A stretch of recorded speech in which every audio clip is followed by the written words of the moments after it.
Welcome to the CISSP Cyber Training Podcast, where we provide you the training and tools you need to pass the CISSP exam the first time. Hi, my name is Sean Gerber, and I'm your host for this action-packed, informative podcast.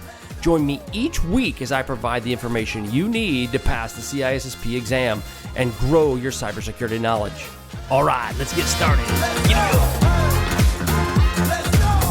Good morning, it's Sean Gerber with CISSP Cyber Training. How are you all doing this beautiful day? Man, it's awesome in the spring. You gotta love it. It's amazing here in Kansas. I would say we haven't had too many tornadoes. Well, we had a few just the other day, but not too many, at least for this time of year. So we'll see how the rest of the week goes.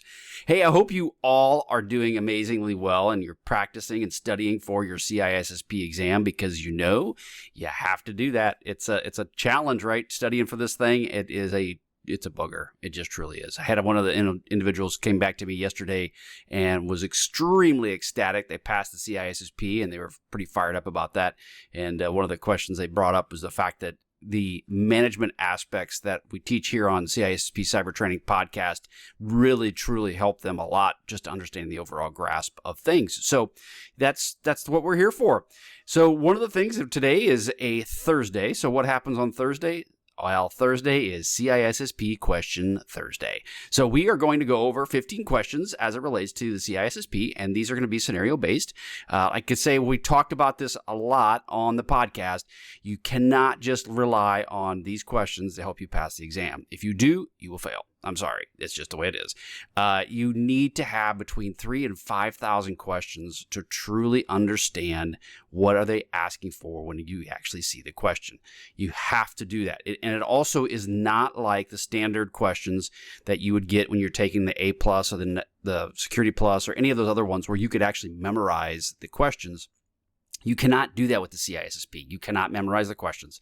You need to understand the content, and you need to understand what they're asking for in the question. So these are examples of what you may see on the exam. I would guarantee you're probably not going to see these for verbatim on the exam, but you will see something potentially similar to them just in concept. So that's the overall purpose of these questions. Okay, so let's go and let's roll into this questions for today. Question 1, an organization is planning to implement a new security policy that requires all employees to use multi-factor. It's a good thing. Which of the following considerations is the most critical when implementing this policy? Okay, so you're looking to implement MFA. A, the cost of deploying MFA tokens. B, the impact of user convenience. C, the types of authentication factors used. Or D, the integration with existing identity management systems. Okay, so what is the biggest? So again, we'll go back to the question. An organization is planning to implement new security policy that requires all employees to use MFA. Which of the following considerations is the most critical when implementing this policy? And we talk about this. All of those are important. However, it's D, the integration with existing identity management systems. That's probably one of the biggest challenges I've seen in my career, is that if to do it right, you have to have the integration with multiple identity systems. And the more you can have integration with them, the better off the product will be. So again, its most critical aspect is of this overall MFA solution is to integrate seamlessly with your existing identity management, because without that, you're going to have to rip stuff out, change things around. You just don't want to do that. So it's essential for maintaining the operational continuity of the security across your organization's IT environment. Question 2, a company security team has detected an unusual pattern of network traffic that suggests a potential data exfiltration attempt is occurring. What should be the first step in responding to an incident? Okay, so you are detecting that you have a potential data exfiltration thing occurring. What should be the first thing you should do? A, disconnect the suspected compromised system from the network. B, perform a full backup of the system for forensic analysis. C, identify the nature and scope of the anomalous traffic. Or D, notify law enforcement. Again, all of those are good, but the one, if you think that you have an exfiltration going on, what is the first thing you should do? You should identify the nature and scope of the anomalous traffic. Okay, so that's important to do because it allows your security team to understand what could be the impact, the systems involved, the type of data might be at risk. Okay, that's most important because you may be wanting to go, well, I'll just plug it, I'll unplug it. But you don't know what exactly they're getting. They may not be getting anything. They also may not be exactly what you think it could be. So you need to understand that. And then once it's established, then you can deal with the containment and then obviously getting a hold of authorities and so forth. So that's the first step. Question 3, an organization is migrating its critical applications to a cloud environment. The security team is concerned about the data confidentiality and wants to ensure that sensitive data remains protected. Which security control is most relevant for addressing this concern? So again, an organization is migrating its critical applications to the cloud, and the security team is concerned about data confidentiality and wants to ensure the sensitive data remains protected. Which security control is most relevant for addressing this concern? Again, we're talking now data confidentiality. That's one of the key terms to take out of that. A, network segmentation. B, data encryption at rest. C, IDS, or intrusion detection systems. C, secure coding practices. So you're moving to the cloud and you're worried about data confidentiality. The answer would be B, data encryption at rest. Again, that's who you're putting it out there. You want to make sure that you have that to remain confidential. You have to have encryption on it. Each of those are also important. All those answers are, but when you're dealing with data confidentiality, the encryption is the key factor. Question 4, a company's incident response team has identified malware outbreak affecting multiple systems. The team needs to contain the spread of the malware. Which action should first be taken? Which action should be taken first? I guess it's better English there. Again, you have a potential malware outbreak. What are you going to do? A, isolate the affected system from the network. B, identify the malware variant and its behavior. C, notify senior management, legal counsel. Or D, restore systems to a good known backup. Okay, so right, this maybe flies in the face of the first one where you're saying, well, hey, let's let this go. Let's figure out the scope. But this one, it would be you would isolate the affected systems from the network, if possible. So you're going to have to be doing some of this stuff in tandem. The first thing would be to determine what do you actually have a problem. But now you know you have a malware outbreak. You need to isolate it from the rest of your environment. Question 5, a security analyst is reviewing the logs and notices an unusual high number of failed login attempts from a specific IP address. The attempts target various user accounts. What type of attack is most likely occurring? So a security analyst is reviewing the logs and notices an unusually high number of failed login attempts from a specific IP address. The attempts target various user accounts. What is the most likely happening? Okay, so you're looking at high number of failed login attempts. A, brute force attack. B, phishing attack. C, SQL injection attack. Or D, cross-site scripting attack. High number of failed login attempts. It would be a brute force attack, okay, from a specific IP. So that's what they're doing. They're specifically going after you from that one location. Question 6, during a routine audit, it was discovered that several employees have access rights to exceed their job requirements. This is privilege creep, right? What is the best approach to remediate this issue? A, implement role-based access. C, conduct user access reviews. D, apply the principle of least privilege. Or D, enforce mandatory access controls. So all of those are good. They're all very good, right? But what is the best approach? And that is C, apply the principle of least privilege. Again, that's what you want to do. And only access the necessary to perform their job functions and therefore directly access the issue of excessive rights. Question 7, the security manager is evaluating different cryptographic algorithms for securing sensitive communications. Which of the following should be the primary factor in selecting an algorithm? Okay, so they're evaluating different cryptographic algorithms. Which one should you do? A, the speed of the algorithm. B, the strength of the encryption. C, the cost of implementation. Or D, the ease of use for end users. Okay, so managers evaluating different cryptographic algorithms for securing sensitive communications. Which of the following should be a primary factor for selecting this algorithm? And the answer is B, the strength of the encryption. Okay, the overall strength of the encryption should be the level of security basically for those communications. So when you're dealing with any sort of sensitive communication, you want to make sure that you have a good, strong algorithm in place for that. Now, most of the secure comms that you have going out now will use a strong cipher, but you just never know, right? So it's something you need to be aware of. Question 8, an organization is implementing a new security information and the event management system, so a SIEM. Okay, what is the most important feature to look for in a SIEM solution? So I'm looking at SIEMs right now, and I'm looking at also decryption pieces of this right now. So this is very apropos. What is the most important feature to look for in a SIEM? A, real-time monitoring. C, automated response capabilities. C, log retention, or D, compliance reporting.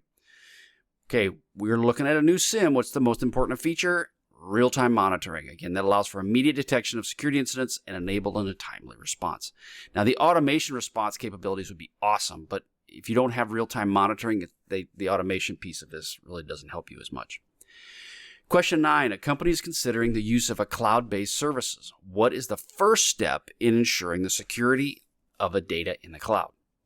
A, select a reputable cloud service provider. C, encrypting the data before transferring it to the cloud. C, conducting a risk assessment. Or D, reviewing the cloud provider's service level agreement. So a company is considering the use of a cloud-based services. What is the first step in ensuring the security of data in the cloud? And the answer is C, conducting a risk assessment. If you're going to be putting any data in the cloud, you want to conduct a risk assessment first before you actually put it out there. So it's an important factor. Question 10, a financial institution is deploying a new online banking platform. Yay! Which security control is the most effective in protecting against session hacking? Okay, so session hacking is what you're doing with your browser. So they're looking at a new online banking platform and they want to avoid session hacking. A, implement HTTPS. That'd be a good thing. B, installing strong session management. C, deploying web application firewall. Yeah, that's important. And then D, requiring multi-factor authentication. Yeah, that would be good too. But what is the strong, when you're dealing with the session hacking, what is the first thing you should do is ensure you have a strong session management. Basically meaning that they can't hijack that session. People can't, and then therefore get in the middle, man-in-the-middle attacks. Question 11, an organization's security policy mandates the use of secure coding practices. Which of the following would best ensure compliance with this policy? Okay, secure coding, what would best ensure this compliance? A, conducting code reviews. B, implementing web application firewalls. C, using automated vulnerability scanning tools. Or D, providing developer training on secure coding. So security policy mandates the use of secure coding practices. Which of the following would best ensure compliance with this policy? And the answer is D, providing developer training on secure coding. I would say I've run into that in the past, and I've mentioned that on the podcast numerous times, is my developers did not understand secure coding practices, and it caused me all kinds of issues. So it's important that you teach your developers that. And if not, get them some training. Question 12, a company has experienced a data breach, and the investigation reveals that the data was due to an unpatched vulnerability. What is the most effective preventative measure for future incidents? Okay, so they had a data breach, and the investigation reveals that the breach was due to an unpatched vulnerability. What's the most effective preventative measure? A, regular vulnerability scanning. B, implementing a WAF. C, conducting a penetration test. Or D, establishing patch management process. Okay. Which one would it be? Well, when you're dealing with vulnerabilities from a patch, it would be establishing a patch management process. I would say it's one of the biggest issues that companies deal with. They don't have this, or it's not even, they may say they have it, but a solid patch management process along with end of life for your systems, they probably don't have much of it. Question 13. The security analyst is tasked with selecting a secure method for transmitting data between remote offices. Which of the following would provide the best security? A, a VPN. B, a secure shell. C, a secure file transfer protocol. D, a transport layer security. Okay, so what would you use for the best method of transmitting data between remote offices? And the answer would be A. A VPN tunnel for transmitting data is your best bet. Question 14. An organization wants to ensure that the integrity of its software development's lifecycle, SDLC, which practice is most beneficial in achieving this goal? Okay, so you want SDLC and you want which is the most beneficial for achieving this goal. The answer 1, or A, is implementing a secure code repository. B, enforcing segregation of duties. C, using digital signatures. Or D, conducting regular security audits. So an organization wants to ensure that its software development lifecycle is in place, which is the most beneficial for achieving this goal. And it is B, enforcing segregation of duties. Again, that way it allows you don't have your developers with all having God rights and they can do whatever they want. Question 15, the last melon. A company is developing a new product that will handle sensitive customer data. Okay, when is the first step in ensuring the security of this data during the development process? So you're developing a new product to handle sensitive customer data. What's the first step in ensuring security of this data during the development process? A, encrypting the data. C, implementing access controls. Or C, B, implementing access controls. C, integrating security into SDLC. Or D, conducting a privacy impact assessment. It's something they call them DPIAs, which is also a data privacy impact assessment. And the answer is C, integrating security into your SDLC environment. That is probably the best thing, the first step that you should do in the overall when you're building out a development process. Okay, that is all I have for you today. I hope you guys have a wonderful day. Go to CISSP Cyber Training, check it out. There's a lot of great stuff that's there, a lot of free content on the blog. I'm thinking about maybe making some changes. We'll see. It should be fun.